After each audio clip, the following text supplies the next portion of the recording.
Hello, welcome back to the Breaking News Update. My name is Jimmy Boyd, and you are watching Boyd News. Want to thank you so much for tuning in today. I'm back with another update coming out from the war between Russia and Ukraine, and I've got a ton of big news to brief you all on today. So today's date is May 27, 2025, and it's Tuesday. Welcome back to the channel, guys. Lots of big news to cover in this war today. We have a very big story we're going to talk about regarding sanctions onto Russia. We'll start off with this story here on your screen. Trump may issue sanctions on Russia starting this week, Wall Street Journal reports. The Wall Street Journal noted that the sanctions are being considered because Trump is frustrated with the Kremlin leader Vladimir Putin's attacks on Ukraine and the slow pace of peace talks. Okay, now take this one with a grain of salt. We don't know what's really going to happen here. Me personally, I think the U.S. is not going to sanction Russia in regards to this war against Ukraine. And we know that the U.S. President Donald Trump, you see right here in the photo, wants to do business with Russia in the future. If they were to start sanctioning Russia, this could potentially sabotage any business dealings moving down the line here in the future. So I'm thinking most likely they won't, but maybe we'll see some sort of change here coming soon, and the U.S. might actually sanction them. But we'll talk about that more in just a minute. Also reports that an instrument-making plant in the Vladimir region of Russia in the city of Muram was targeted overnight, and this produces ignition systems for bombs and missiles for Russia's military. We've got video footage coming out from that area of drones attacking. Can't completely confirm if it was hit yet, but massive explosions in that area. Also, an ammunition depot on fire today in Amur, Russia. This is like far eastern Russia, close to like North Korea and China. Allegedly, this is an ammo depot that was closed down in 2011, but there was a massive fire over there in that area, and I'm not really sure why that happened, but I'll show you that information here in just a little bit. And also a very big report based on a story we had yesterday from Friedrich Merz, the German chancellor. He was claiming yesterday that long-range strikes, or restrictions on long-range strikes, that is, have been lifted for Ukraine. And these are like weapons, that are supplied from the West, even from the U.S., UK, France, Germany. All these nations have lifted their restrictions to allow Ukraine to strike deep inside of Russian territory. And allegedly, the Russians are throwing a fit about that today. They're accusing Europe of sabotaging negotiations. And Friedrich Merz came out today in response to that and was saying, well, this was actually abolished a few months ago. This wasn't something decided overnight. So it makes you wonder what's going on here, whether this actually was abolished months back, or maybe Friedrich Merz just coming out and stating this, so that way the Russians can accuse Europe of sabotaging negotiations. But we'll talk about that today. Lots of news to cover, guys. We're going to go ahead and jump right into this and start showing you the information here today. We'll hop on over here to a mainstream news report. Just a little bit of info I want to show you guys here real quick on the Kiev Independent. Trump considers imposing sanctions on Russia in the coming days, Wall Street Journal reports. You can see the date here, May 27, 2025, just today. And it says right here, U.S. President Trump is considering imposing sanctions on Russia this week as it continues to wage its war against Ukraine, Wall Street Journal reported on May 26. The sanctions would reportedly be imposed to push Russia to the negotiating table, but may not include additional banking restrictions. People familiar with Trump's thinking told the Wall Street Journal. Trump is also considering abandoning peace efforts if a final effort to end Russia's war is unsuccessful, the Wall Street Journal reported, citing people familiar with Trump's thinking. Trump's stance on U.S. sanctions against Russia has been unclear. Trump has refused to impose sanctions on Russia as it may hinder future business and trade opportunities, New York Times reported on May 20th, citing a White House official. So this is what makes me think that the U.S. is not going to sanction Russia, is the fact that we keep hearing that Trump might abandon peace efforts. Okay, so that makes me think that the most that's going to happen here is if the U.S. realizes that they can't end this war, they're just going to back out completely, let somebody else come in and mediate. I'm not sure if that would be China or Turkey or some other nation that might try to, put an end to this war. But I'm thinking the least likely option is the fact that the U.S. will actually sanction Russia. But who knows? Because a lot of U.S. senators right now and members of Congress are really pushing to sanction Russia. They're even putting heavy pressure on Trump as well to act immediately. So we're going to have to see what happens, guys. But just wanted to show you that information real quick. Now we're going to hop it over to X, and I want to show you guys more information over here from Raging545. It is being reported that the Muram instrument-making plant was attacked by Ukrainian drones. This facility makes ignition systems for munitions as well as components and equipment for the Russian Navy and Air Force. It's got the geolocated coordinates here. If you guys want to look that up, you can screenshot this and check online. But here's like a Google Maps image showing the location of this plant. It's this little white building right here that reportedly was attacked in the city of Muram in the Vladimir region of Russia. So here's the reports right here. It's in Russian, but we had it translated into English. It says Muram, Vladimir region, the Muram instrument making plant was attacked. The result of the attack is not yet known. We are waiting. Okay, so yeah, mainstream news was picking this up today as well. Some reports out of like Ukraine were talking about this, but we don't know all the details just yet. I've got a video I can show you guys here. We're not going to watch the full thing. It's almost like a 2-minute clip. We'll probably watch about a minute and a half, but you're going to hear multiple explosions and several drones coming into this area. And it sounds like numerous times that we've got direct hits on the plant. Take a look.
We'll go ahead and stop it right there, guys. So for sure, 2 confirmed explosions. That sounds like we had direct hits on that plant, and it doesn't sound like these drones were being shot down or anything. So most likely this plant was hit by not only 1 drone, but possibly even 2. So I do apologize. That video is a little bit longer and kind of boring to watch, but we were able to confirm there. Sounds like 2 hits on that facility. Now from Astra, video of drones shot down over Russia's Muram this morning. According to Vladimir Region Governor Avdiv, an evacuation was carried out in the area where the drones appeared. As a result of the drone attack, there were no casualties. Windows and doorways of 3 buildings in the industrial zone were damaged, he said. So take a look at this, guys. You're going to see a Ukrainian Lyuty drone being shot down by Russian air defense system in the area. Take a look at this.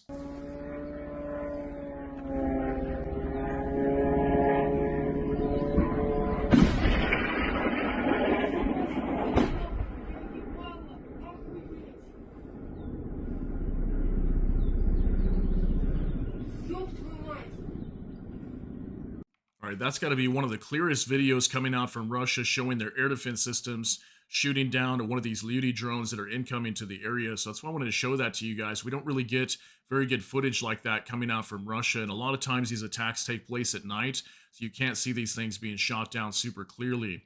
So now for more translated, the night was restless in Russia because some unknown drones flew in.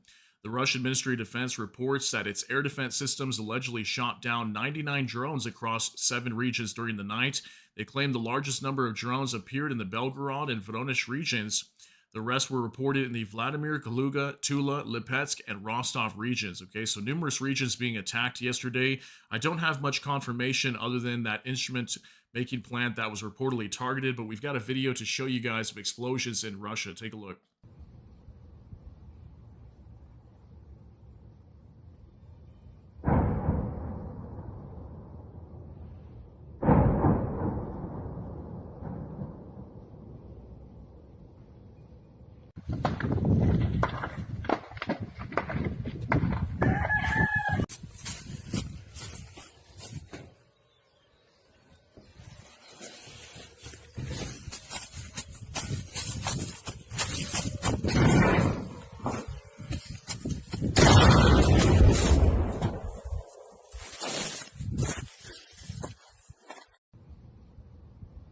All right, so pretty crazy video right here. It's really hard to tell what we're looking at in this clip right here, but we can definitely see some explosions there in the background.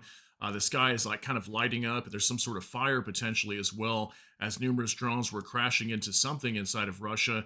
Then this video right here, we've got a drone that crashed in this area, potentially something caught on fire. And at some point, this person starts running away because they know something is about to blow up, and then it does, and it knocks them to the ground. So pretty crazy footage coming out from there. If I get more information on these strikes, I'll let you guys know. Now for Max 25, NASA satellite imagery shows a large scale fire burning at the site of the 304th ammunition depot, closed since at least 2011 in Amur, Russia. So here's that ammunition depot that is reportedly burning over here. At least there's a fire breaking out very close to it. Not sure if there's some sort of brush fire or what's going on over here, but the fact that it's connected to Russia's military makes me wonder if this was some sort of sabotage attack over here. So there's that video. We've got this video here also that I can show you guys of a massive fire that has broken out near this ammunition depot. I mean, you can see this just goes on for possibly a mile or longer. So I'm not sure exactly how this happened, but we have this massive fire over here at this ammunition depot here today. And here's the NASA fire firm's maps that was showing all the area that was affected by this fire. So it looks like a pretty massive fire. And I don't think this was caused by any drone attacks or anything. As far as I know, Ukrainian drones cannot reach this far out.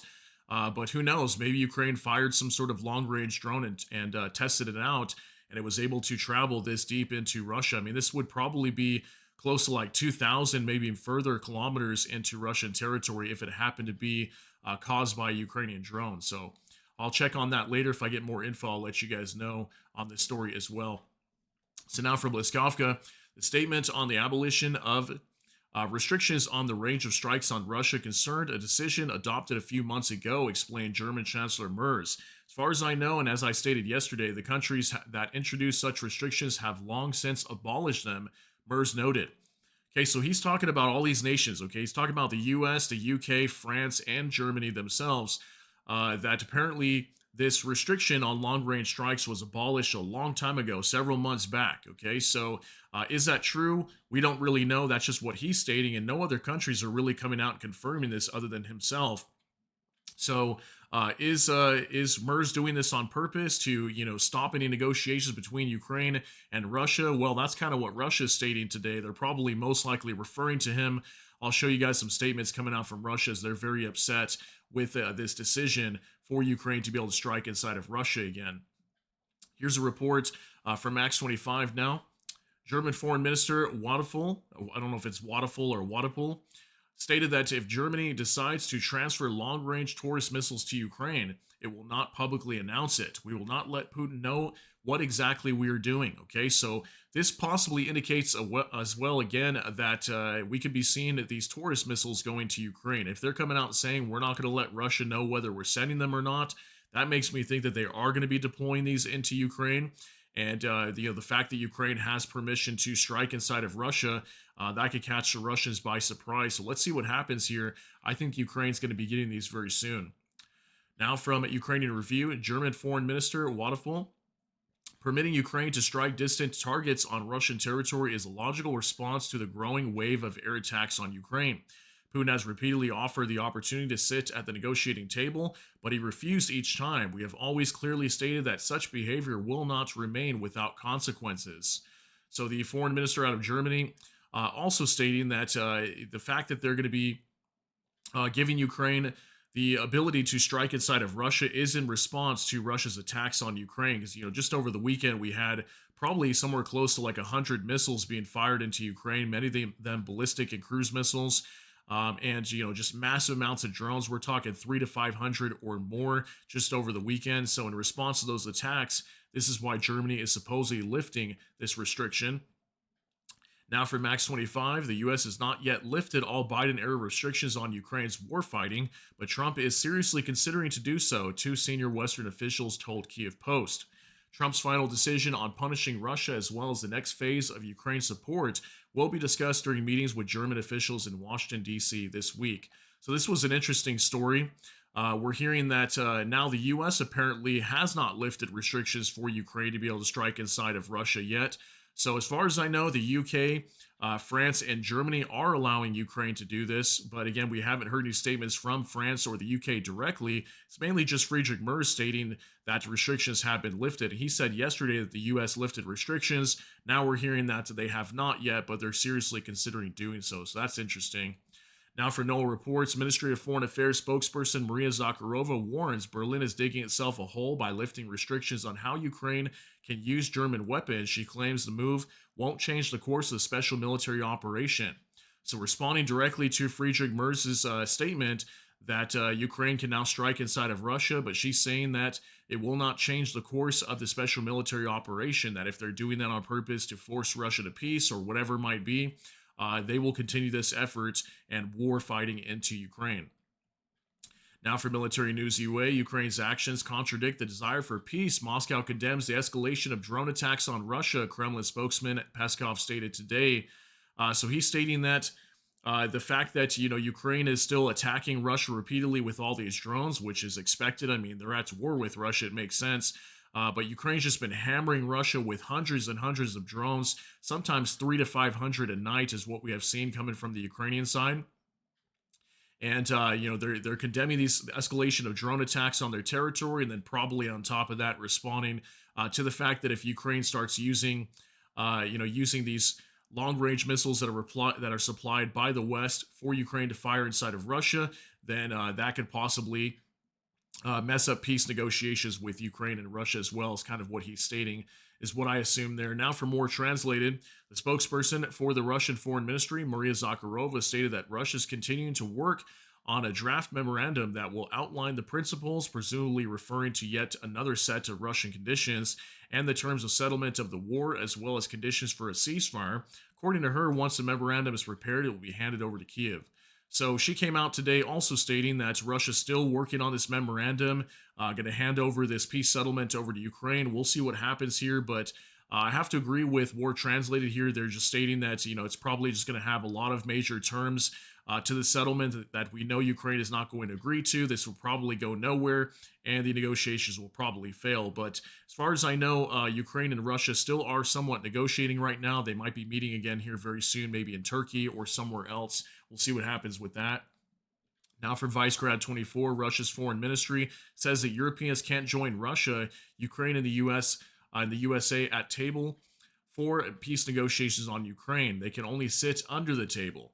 Okay, so Russia's foreign ministry coming out also stating that Europe is not going to be able to attend any of these negotiations, but we know that Europe wants to be a part of it, and Ukraine wants Europe to be there as well, but they don't want anything to do with Europe. They don't want them to be involved in the negotiations, but they're basically saying you can sit under the table, not at the table.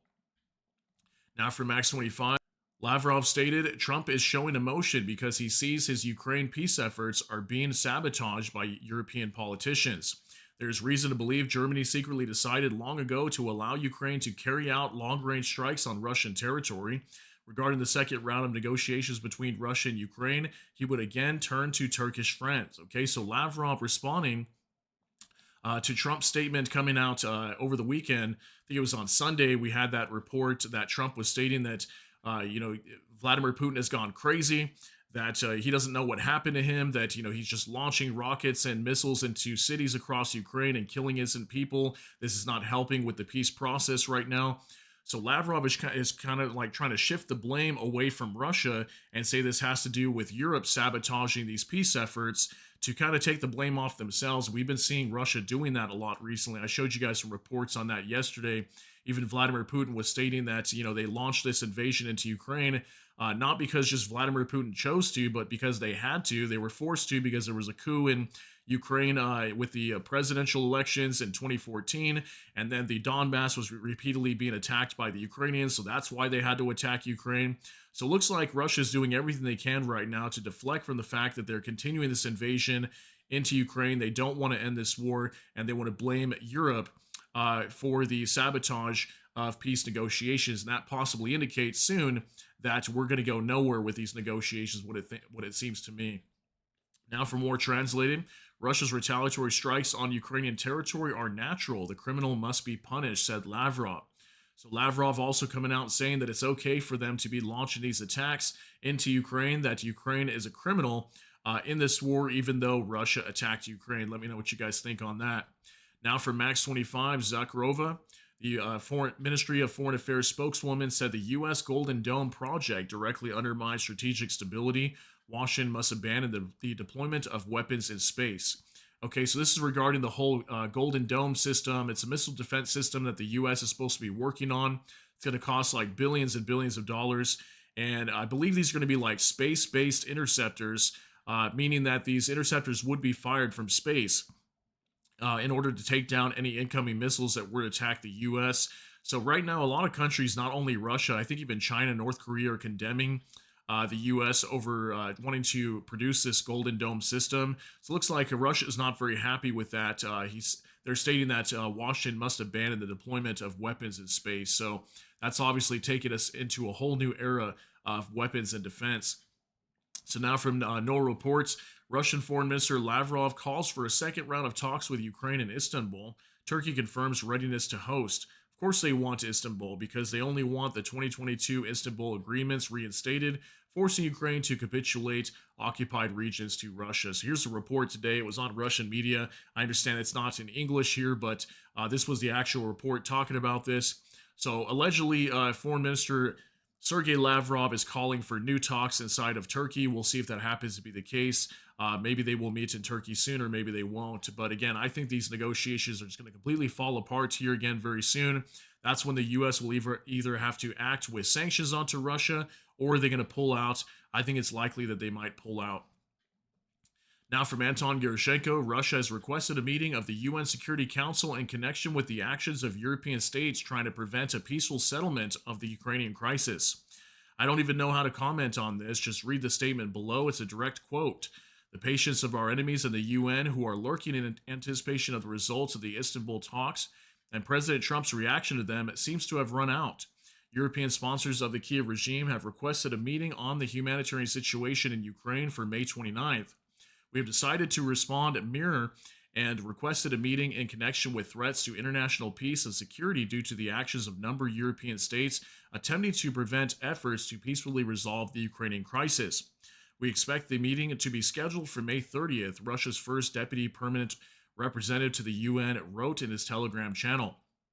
So it looks like Russia wants to go complain to the UN that Europe is sabotaging these peace negotiations. I mean, we can really see what Russia's trying to do here. They're trying to shift all the blame away from Russia, and I have a feeling that it's some sort of precursor to Russia, going to display once again very soon that they're not ready to end this war and they want somebody to blame.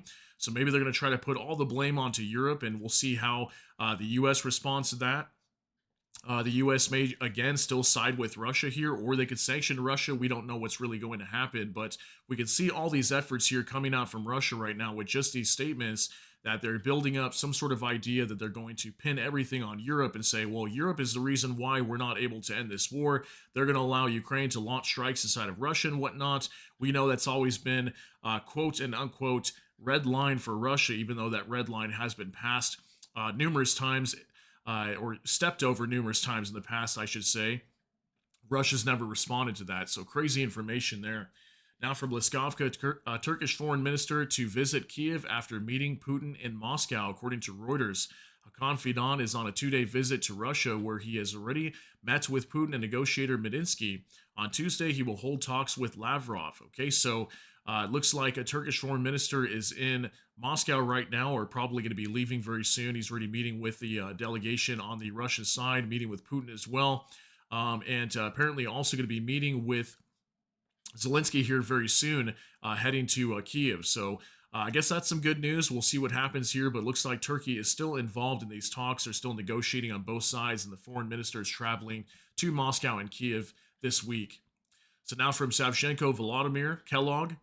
We received a list of conditions from Kiev, and we must obtain them from Moscow. Continued pressure must be applied on Russia to force it to negotiate. So Keith Kellogg is the special envoy that's supposed to be negotiating talks between Ukraine and Russia right now. This is what he stated today, is that they apparently received a list of conditions already from Ukraine. Now they're just waiting on Russia to present theirs, and we got to wait to see what their proposal is going to be.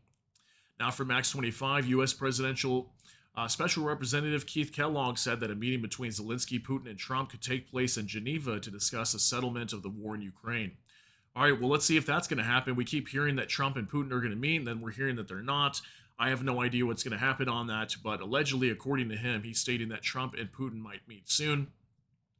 Now for military news UA, Suwalski corridor residents are leaving the region en masse, fearing a Russian invasion from both sides, according to Bild. The Suwalki corridor is 65.4 kilometers long and connects Lithuania with Poland. At the same time, it separates Belarus and the Russian Kaliningrad region, which is essentially an enemy military base in the middle of Europe. This corridor is considered the most vulnerable point in the defense of NATO's eastern flank. In the event of Putin's attacks on the alliance, countries from both sides, Russian artillery with firing range of 30 kilometers could take control of the entire region. So this is something that we've talked about in the past. This is the Sulki Gap right here. Here's Belarus, here's Kaliningrad, and it's slammed right in between Poland and Lithuania. And it's just a little gap here that if Belarus were to push through and take this over, they could connect Kaliningrad over to Belarus, which is basically owned by Russia at this point.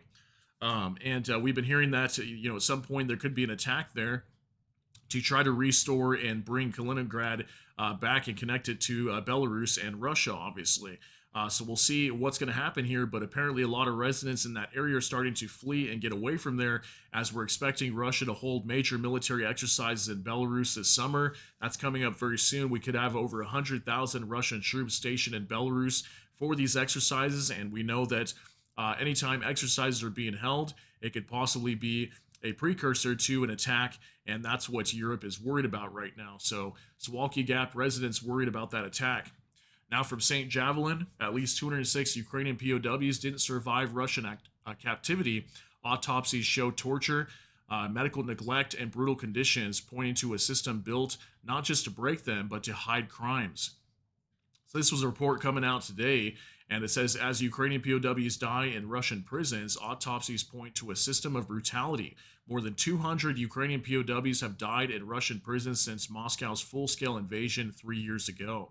So yeah, allegedly 206 Ukrainian POWs dying in captivity. There were some reports that some of them were being found with like missing organs and just all kinds of reports of torture and whatnot, which does not surprise me. And we see what the Russians do to Ukrainians who surrender on the front line. Many of them are shot and killed and tortured, and the Russians are just doing insane things to these POWs that are captured in their prisons over there. Now from Bliskovka, Britain will allocate $3 billion from frozen Russian assets for weapons for Ukraine, according to the Defense Ministry. The funds will go to armaments and equipment repairs. The amount is calculated for 2025 to 2026.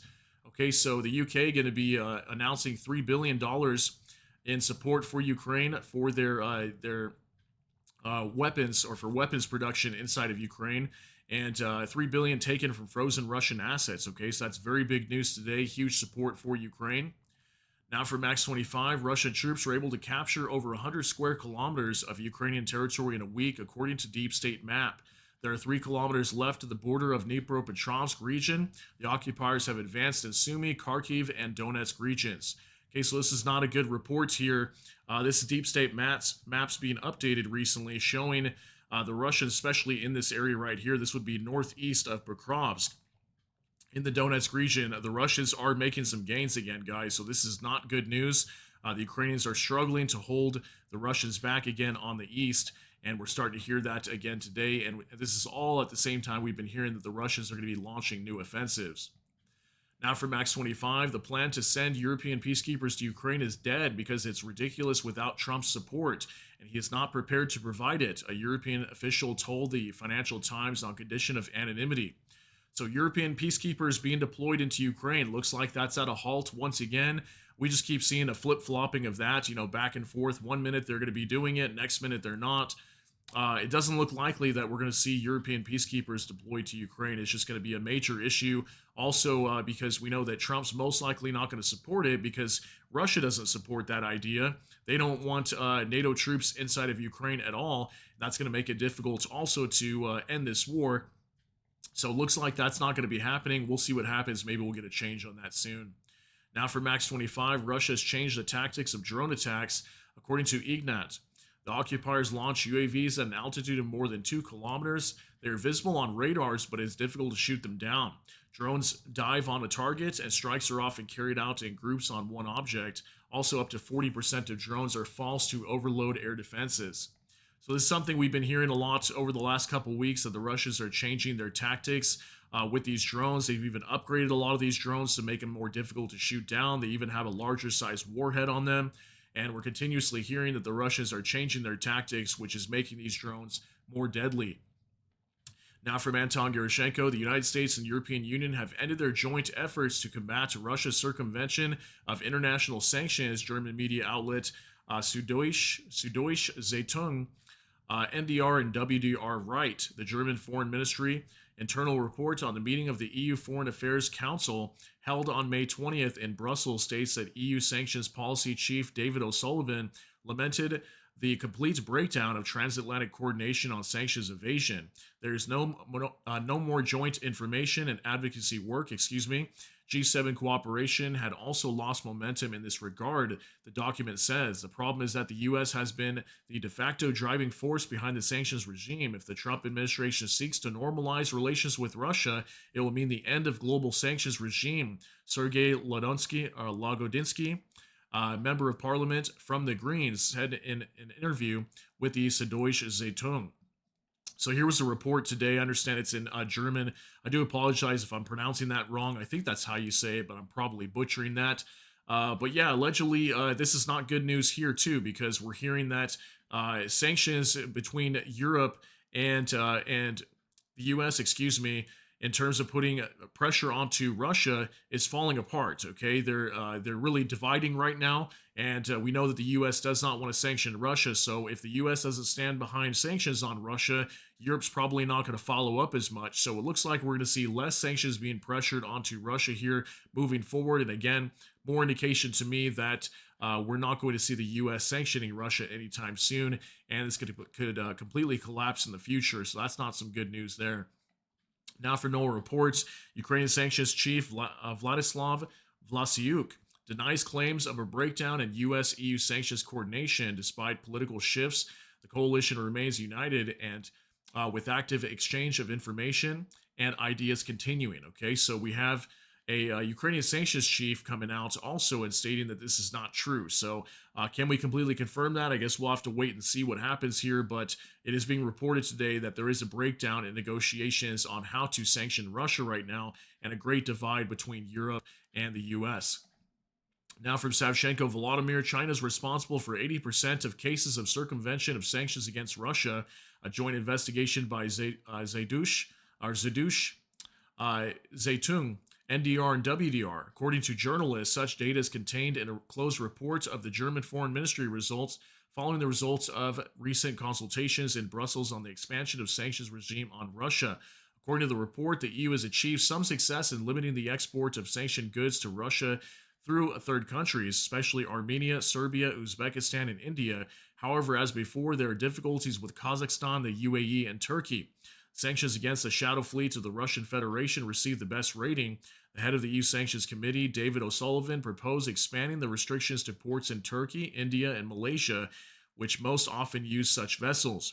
Document also notes that the EU no longer counts on the U.S. support in the fight against circumvention of sanctions against Russia, as negotiations have failed, and the cooperation of the G7 countries of the new restrictions has lost momentum. So we just heard about that right now. But this report talking about the fact that China is responsible for 80% of cases of circumvention of sanctions against Russia. I mean, that's huge if that happens to be true. That means China is ultimately responsible for the reason why Russia is able to evade a lot of these sanctions. And this is more show that many people believe that China is not just a neutral country. They're actually involved with Russia and helping out with this war effort. Just more reports on that today. Now for Max 25, the EU has so far failed to convince the U.S. to lower the price ceiling on Russian oil from $60 to $45, according to Financial Times. European Commission, Germany, France, Italy, and the UK want to include these restrictions in the 18th sanctions package, but not all G7 partners support this. So here's a report: EU to keep calm and carry on in trade talks after Trump tariff reprieve. Okay, so apparently the U.S. is not open to lowering the price cap to limit purchases of Russian oil or the price purchases of Russian oil from $60 down to $45. And again, this is more, the U.S. not wanting to sanction Russia, not wanting to put pressure onto Russia, because if they continue to do that, this could sabotage business dealings in the future. So anything to do with hurting Russia, I don't see the U.S. supporting this. And pretty soon, again, they might pull out from negotiations. Now from Kiev Independent, the Ukraine to boost interceptor drone production, increase funding for ballistic missile development. Zelensky says Ukraine will increase interceptor drone and missile funding amid increased Russian attacks. President Volodymyr Zelensky said on May 26. So this came out yesterday. But yeah, allegedly Ukraine's going to be boosting interceptor drone production. That's a problem they have right now. Is they've got plenty of air defense systems, or at least a decent amount of them for the moment, but they're running out of interceptor missiles. Okay, so they're going to be producing more of those, or interceptor drones, to help out with that, because they're low on interceptor missiles, and also increase funding for ballistic missile development, so that way they can strike inside of Russia.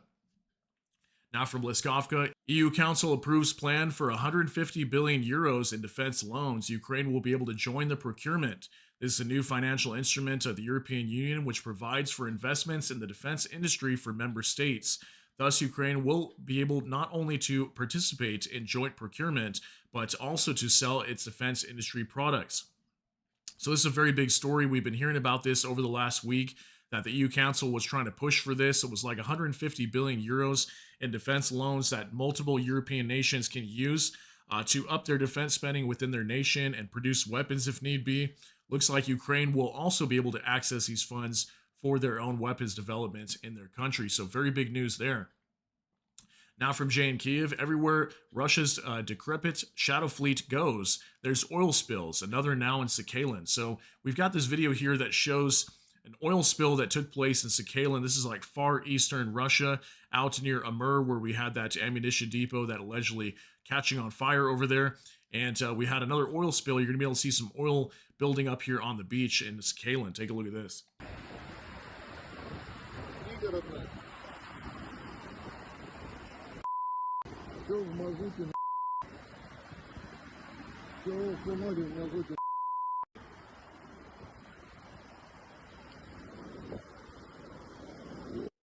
All right, so this is probably 4 or 5 times now that we've seen this. You can see the oil here collecting on the sand, as it looks like we had another oil spill from Russia's shadow fleet. We know a lot of these tankers are not well kept. Many of them are old, aging, falling apart.